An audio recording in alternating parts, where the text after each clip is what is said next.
Every time you draw a heart, that little symbol on every Valentine, every text message, every greeting card, there's a chance you're drawing the shape of a plant that has been extinct for nearly 2,000 years. A plant the ancient world treasured so completely, depended on so heavily, that they harvested every last one of it out of existence. A plant that, according to some historians, was so tied up with love and sex and the control of fertility, that its heart-shaped seed may be the very reason we associate that shape with romance at all. Now, I want to be honest with you right from the start, because this channel always tries to be. That heart-shaped connection is a popular theory, not a proven fact, and serious historians argue about it.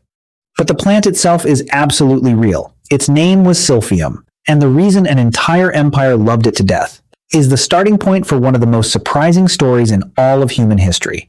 Because here's the thing nobody tells you: birth control is not a modern invention.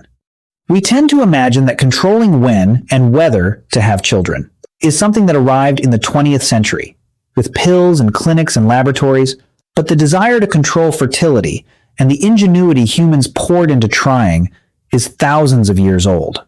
It is arguably one of the oldest technologies our species ever developed, and the people who developed it had no idea how conception actually worked. No knowledge of eggs or sperm or hormones or cycles in any modern sense. They were solving a problem they couldn't fully see, in the dark, by trial and error and careful observation across countless generations. And the astonishing part is, sometimes they got it right. This is the story of the first birth control. What our ancestors actually did, why they did it, what worked, what was dangerous, and the haunting question of how. So much of this hard-won knowledge was simply lost. Let's start with why, because to understand the effort, you have to understand the stakes. For us in the modern world, the question of having a child is wrapped up in careers and finances and personal choice. But for almost all of human history, the stakes of fertility were far more immediate and far more brutal. They were about survival. Consider the reality our ancestors lived in. A pregnancy was dangerous. Childbirth was one of the leading causes of death for women throughout almost all of human history. And a newborn was extraordinarily demanding. In a world without baby formula, an infant depended on its mother's body for years. Having children too close together could be a death sentence. For the mother, stretched beyond what her body could give, and for the children, competing for milk and care that couldn't stretch to cover them all. So spacing children out wasn't a lifestyle preference. It was a matter of life and death. A woman who could put a few years between each birth gave herself and each child a far better chance of surviving. And this is the crucial thing to understand. The drive to control fertility wasn't about avoiding family. Often, it was about protecting the family you already had. It was about survival, spacing, and not being overwhelmed by a biology that, left completely unchecked, could produce a pregnancy nearly every single year. And here is something genuinely fascinating, hiding in the deep background of this story. For most of human history, before farming, fertility may have been naturally lower than it later became. Hunter-gatherer women, who breastfed each child intensively for years, who were physically active and lean, often had their pregnancies naturally spaced far apart by their own biology. We'll come back to why that matters. But when humans settled down to farm, diets changed, breastfeeding patterns changed, and fertility actually went up. Populations grew, and the pressure to deliberately, consciously control fertility grew right along with it. It's worth sitting with that shift for a moment, because it reframes the entire story. In the deep hunter-gatherer past, a woman might have a child, only once every 3 or 4 years, naturally, with no deliberate intervention at all. Constant movement, a lean and active body, and years of intensive nursing for each child kept her fertility low, almost as a side effect of how she lived. Bodies and lifestyles were, in a sense, accidental contraceptives. But farming changed everything. People settled. Diets shifted towards starchy, calorie-dense grains. Children could be weaned earlier onto soft cereal foods instead of nursing for years. Women had more body fat and shorter gaps between births. And the result was that human fertility climbed. Where a forager might have a handful of children across her life, a settled farming woman could have many more, one after another, in punishing succession. So, civilization created a strange new problem. The same farming revolution that gave us cities and writing and everything else. Also stripped away the natural spacing that had quietly protected women for hundreds of thousands of years. Suddenly, fertility that had once been gently regulated by the rhythm of life was unleashed. And into that gap stepped human ingenuity. The need to deliberately, consciously prevent pregnancy wasn't ancient paranoia. It was a direct response to a problem our own success had created. So how did they do it? Let's walk through the methods from the simplest to the most sophisticated. And prepare to have your assumptions about ancient people quietly dismantled. The first category is the simplest, and in some ways the most clever, because it required no plants, no tools, nothing but an understanding of the human body. Behavioral methods. The most important of these was tied to breastfeeding. Our ancestors noticed, across countless generations, a reliable pattern. While a mother was intensively nursing a baby, she very often did not become pregnant again. They didn't know the hormonal mechanism behind this, the way intensive breastfeeding can suppress ovulation. But they didn't need to know the mechanism. They could see the result, plain as day. A nursing mother was usually a non-pregnant mother. And so, across many ancient cultures, prolonged breastfeeding became a deliberate strategy for spacing children. In ancient Egypt, mothers might nurse a child for up to 3 years, partly for nourishment, but partly, knowingly, to delay the next pregnancy. This practice is so real and so effective that modern medicine still recognizes it today. It has a clinical name, the lactational amenorrhea method. Our ancestors were using a technique, by careful observation alone, that is still listed in modern medical literature. They had reverse engineered a piece of their own biology without ever seeing inside the body. Now, that's the foundation. But humans, being human, did not stop at the methods nature handed them. They went looking for more. And this is where it gets genuinely remarkable, because this is where they turned to the plants. For thousands of years, across every part of the world, women accumulated an enormous body of knowledge about which plants affected fertility. This wasn't random superstition. It was a vast, slowly tested, carefully remembered tradition passed down largely between women, mother to daughter, midwife to apprentice, mouth to mouth, across uncountable generations. And modern science, looking back, has been startled to find that a surprising amount of it actually had a real biological basis. Let's start with the famous one, silphium. Silphium grew wild in a single region of North Africa, around the Greek colony of Cyrene, in what is now Libya, and it was one of the most valuable substances in the entire ancient world. It was used as a seasoning, a perfume, a medicine for countless ailments. But its most prized use, the one written about by Greek and Roman authors, was as a contraceptive. The famous physician Cyrannus, one of the foremost medical writers of the ancient world, described silphium as a means to prevent conception. The poet Catullus referenced it in his love poetry. It was, by reputation, the gold standard of fertility control in the classical world. It was so valuable that the city of Cyrene grew fabulously wealthy on it and stamped its image onto their coins. And on some of those coins, the seed of the silphium plant appears as a distinct, recognizable shape, a heart, which brings us back to where we started. And that debated, irresistible theory that the symbol we use for love today may be a fossil of a forgotten contraceptive plant, hiding in plain sight on every greeting card you've ever seen. But here is the tragedy of silphium, and the part that should genuinely give you chills. It grew in only one place. It reportedly resisted all attempts at cultivation, refusing to grow anywhere else. And the ancient world wanted it so badly, harvested it so relentlessly, that they drove it into extinction. By around the 1st century, it was so rare. It was worth more than its weight in silver. And then, it was simply gone. Pliny the Elder recorded that in his time, only a single stalk was found, and it was sent to the emperor as a curiosity. Silphium has the grim distinction of being one of the first species we know of that humanity consumed straight out of existence. We loved it to death, and whatever knowledge its effects represented vanished with it. But silphium was never the only plant, not even close. And the others are, in some ways, even more impressive, because we can still test them. Take Queen Anne's lace, also known as wild carrot. Its seeds were recommended as a contraceptive by Hippocrates himself, well over 2,000 years ago. And here is the astonishing part. When modern researchers investigated wild carrot seed, they found it genuinely does appear to have biological effects that can interfere with pregnancy. The ancient women who used it were not chasing a superstition. They had identified, through pure observation, a plant with real activity, and they were still using it in some rural communities into modern times. Or consider pennyroyal, a member of the mint family. References to pennyroyal as a contraceptive and as a means of ending pregnancy appear throughout the ancient world.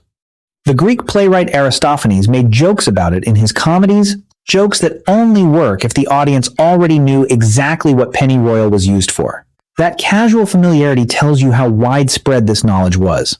This wasn't secret. It was common cultural understanding.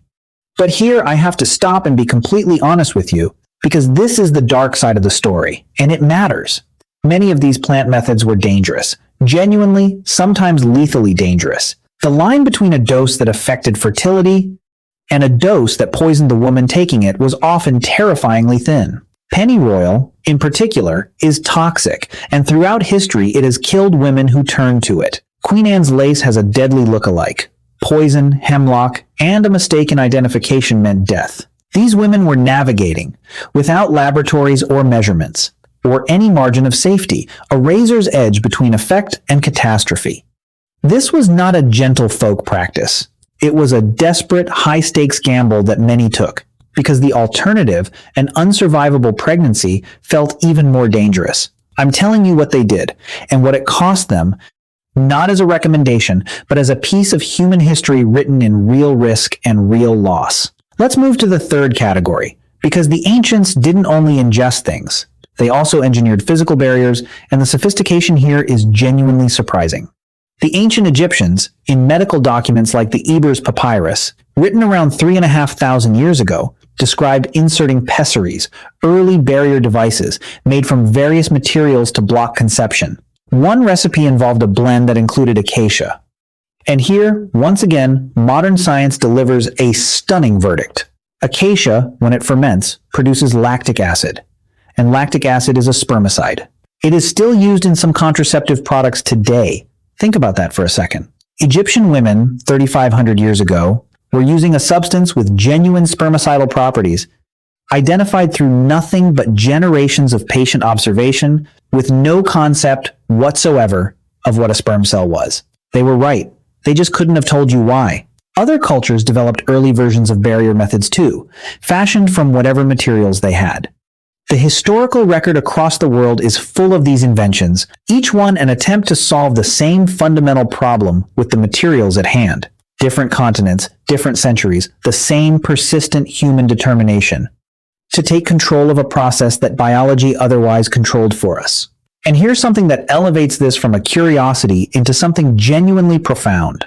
This knowledge wasn't confined to Egypt, Greece, and Rome. When you look across the world, you find the same determination, the same experimentation, appearing independently almost everywhere humans lived. Communities in the Americas, in Asia, in sub-Saharan Africa, separated by oceans and thousands of years, each developed their own traditions of fertility-controlling plants and practices, drawn from whatever grew around them. Different continents, different plants. The same fundamental human project. That pattern should feel familiar by now, because we keep running into it. Just as humans independently invented agriculture, and independently built social hierarchies, and independently arrived at so many of the same ideas, they also, independently, all over the planet, set out to control their own fertility. It wasn't a single invention passed along trade routes. It was something humans reached for everywhere, because the need was everywhere. The desire to choose is not the property of one culture. It appears to be a deep and universal feature of being human. And running underneath all of it is the same staggering irony, the one I want to make sure you don't miss. Not a single one of these people understood the biology. They had no theory of conception that we would recognize. The famous physician Cyrannus, who wrote so carefully about these methods, was working with a model of the body that was almost entirely wrong by modern standards. And yet his practical advice sometimes pointed at things that genuinely worked. They knew which plants, they knew which timing, they knew which methods. What they didn't know was why any of it worked. They had the answers without the explanation. They had built a working technology on top of a completely mistaken understanding of the world simply by paying attention for a very, very long time. So now, here's the question that should be sitting in the back of your mind. If humans had all of this knowledge, this vast, tested, sometimes genuinely effective body of fertility wisdom accumulated over thousands of years, then where did it go? Why do most of us grow up believing birth control is a recent invention? How does a library this large simply vanish? And the answer is one of the quieter tragedies in human history. This knowledge was lost for several reasons, and they reinforced each other. First, it was largely women's knowledge, held by midwives, healers, and mothers, passed along through informal networks rather than written into the official, male-dominated texts that history preserved. Knowledge that lives in whispers and apprenticeships, rather than in books and institutions, is terribly fragile. When a chain of transmission breaks, even once, the knowledge in it can vanish in a single generation. Second, over the centuries, much of this knowledge was actively suppressed. As certain religious and legal authorities came to view contraception and the control of fertility with suspicion or outright hostility, the women who carried this knowledge were increasingly silenced, marginalized, and in the darkest chapters, persecuted outright. The wise woman with her knowledge of plants became a figure of fear and accusation. An enormous amount of accumulated human understanding was deliberately driven underground, and much of it never came back up. And third, sometimes the knowledge simply died with its source, the way silphium did. A plant goes extinct. A tradition is broken by war or migration or disease. An old woman who knew which plant and how and when passes away before she can teach anyone. And a thread of understanding that stretched back thousands of years is severed, silently, forever. Think about what that actually means. For thousands of years, much of humanity possessed real, practical, hard-won knowledge about one of the most fundamental aspects of human life. And we lost a great deal of it. Not because it was wrong, often precisely when it was right. We lost it because of who held it, and because of those who decided they shouldn't. And that, I think, is the real heart of this story. Beneath the plants and the papyri and the extinct flowers on ancient coins. We're used to imagining our ancestors as helpless, buffeted by a biology they couldn't understand or influence, simply having child after child until their bodies gave out. And the truth is so much more dignified than that. They were not passive. They observed. They experimented. They remembered. They built. Across thousands of years and through immense risk, a body of knowledge aimed at one of the most human desires there is. The desire to have some say, however small, over your own body and your own future. The desire to choose. And most of the people who built that knowledge, who carried it and tested it and paid for it sometimes with their lives, left no name behind. No record, no credit. They were overwhelmingly ordinary women passing what they knew to the next pair of hands. In the quiet, unrecorded spaces of history, we owe them a recognition that history almost entirely denied them. Think of the chain of them, stretching back across the centuries, each woman learning from the one before and teaching the one after. A line of quiet expertise running parallel to all the kings and battles and empires that filled the official pages. None of them made it into those pages, but their knowledge shaped more human lives, more intimately than almost anything a king ever did. So here's my last question for you. We tend to think of progress as a straight line, knowledge only ever accumulating, humanity always knowing more today than yesterday. But the story of the first birth control tells us something different and more unsettling. Knowledge can be lost, wisdom can be erased. Entire libraries of human understanding can vanish, not because they were false, but because of who held them and who feared them. So the real question this leaves me with is this: what else have we forgotten? How much hard-won human wisdom is gone? Not because it failed us, but because the people who carried it were never allowed to write it down? Let me know what you think in the comments. I genuinely want to hear it. Until then, take care of yourselves, take care of each other, and I'll see you soon.